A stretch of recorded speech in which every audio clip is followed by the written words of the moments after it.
खोलीत जाऊन बसू शकतोस आणि त्याही पलीकडे मुळात माझा शिक्षा करण्याचा अधिकारच तुला मान्य नसेल तर तू या घरात राहिला नाहीस तरी चालेल।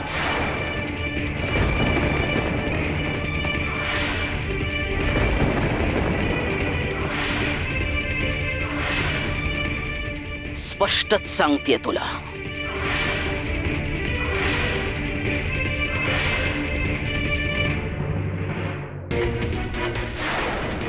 अगं यमुने, खरंच तू काविलता तापवतेस?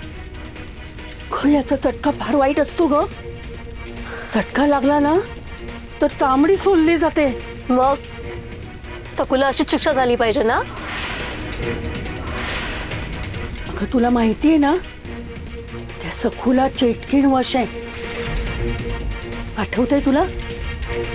ती अग्निदिव्य, अग्निशुद्धी आणि नरपशु या सगळ्यातून ती सही सलामत घरी परत आली आणि आता हा डाव उलटला। आपल्या सगळ्यांच्या अंगावर डाग दिल्यासारखे चट्टे उमटतील। असं काही होणार नाहीये काकू, उगाच माझ्या मनात भीती भरू नकोस।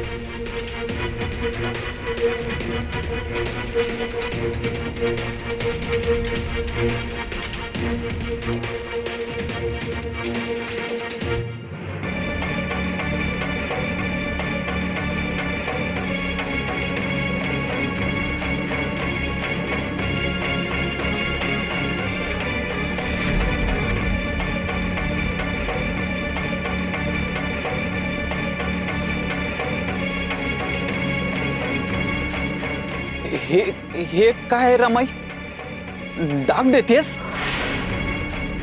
जो कोणी नियम मोडेल त्याला अद्दल घडवायला शिक्षा तर द्यावी लागणारच।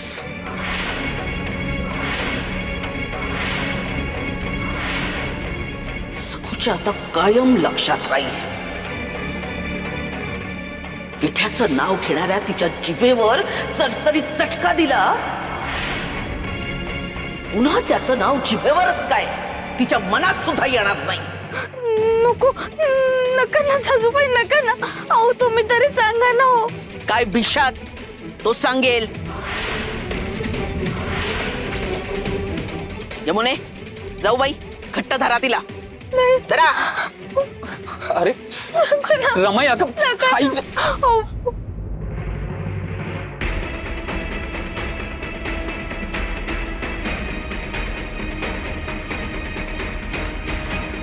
हे बघ, जास्त हालचाल केलीस ना तर एकाच्या ऐवजी 4-5 चटके बसतील।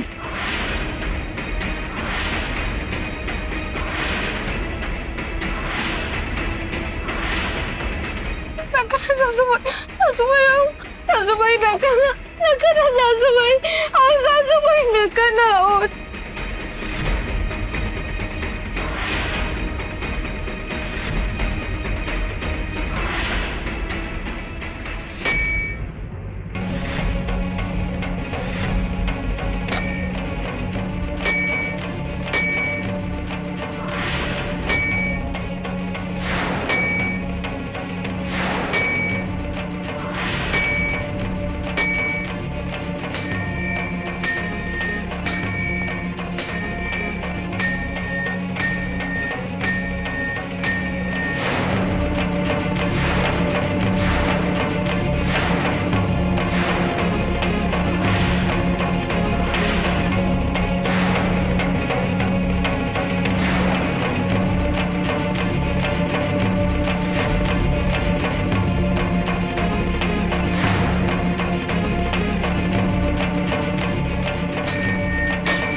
घ्या।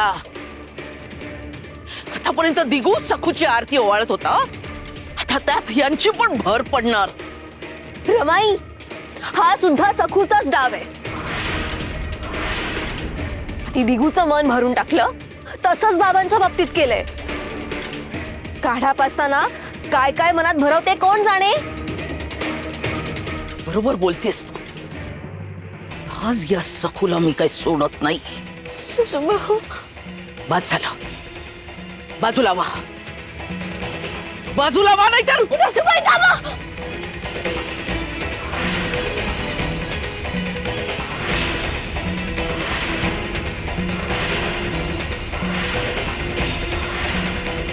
मामांजींना काहीच करू नका. जी काही शिक्षा द्यायची ती मला द्या. मी तयार आहे. रमाई ऐक, तू तू थोडी शांत हो. अगं ही अघोरी शिक्षा कोणीच कोणाला देऊ नये. हो वहिनी, अहो दादाची पण तीच इच्छा दिसते हो. सकूला डाग दिला जाऊ नये म्हणून बघा ना, तो सरळ समोर आला, अडवलं त्याने. त्याच्या मनाविरुद्ध वागू नका हो, त्याला खूप त्रास होईल. आपल्याला तो बरा व्हायला हवा आहे ना.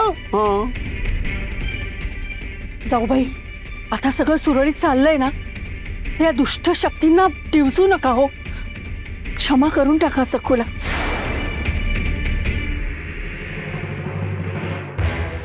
सगळेच सखूच्या बाजूने बोलतायत. ही सखू या सगळ्यांना वश करणारी चिटकीण आहे की काय? ठीक आहे,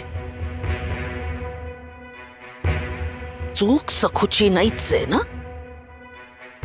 चूक माझीच आहे असंच तुम्हा सगळ्यांना वाटतंय ना. मग मी आता स्वतःलाच डाग लावून घेते, म्हणजे तुम्हा सगळ्यांचं समाधान होईल.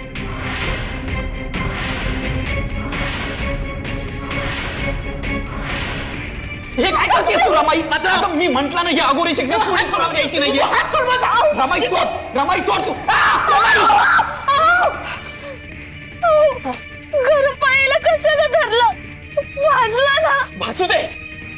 माझ्या हाताला लागलं तर इतकं होतंय. हात चटका तू तुझ्या किंवा सकूच्या जिभेला देणार होतीस. अगं कसं सहन झालं असतं? गप्प बस रे तू दिगू. बायकोचा बैल झालाय तू, बैल. नालायका, माझा हात धरतोस, मला आवडतोस. त्यापेक्षा तू तुझ्या मोकाट सुटलेल्या चौकून उधळलेल्या तुझ्या बायकोला कधी आवडणार? या सकूचे हातपाय बांधून डांबून ठेव. ते नाही ना जमणार तुला. आई अगं सकू असं काय चुकीची वागली ते तरी सांग. मूर्ख आहेस तू, मूर्ख. भाऊजी, गेला माझा मुलगा, हातचा गेला, पार वाहवत गेला. आता ह्या नकट्या सकूच्या तालावर दिगू नावाचं माकड नाचणार. नाच नाच. आता हे सगळे टाळकरी वारकरी घरी गोळा होतील, गजर करतील, भजन होईल.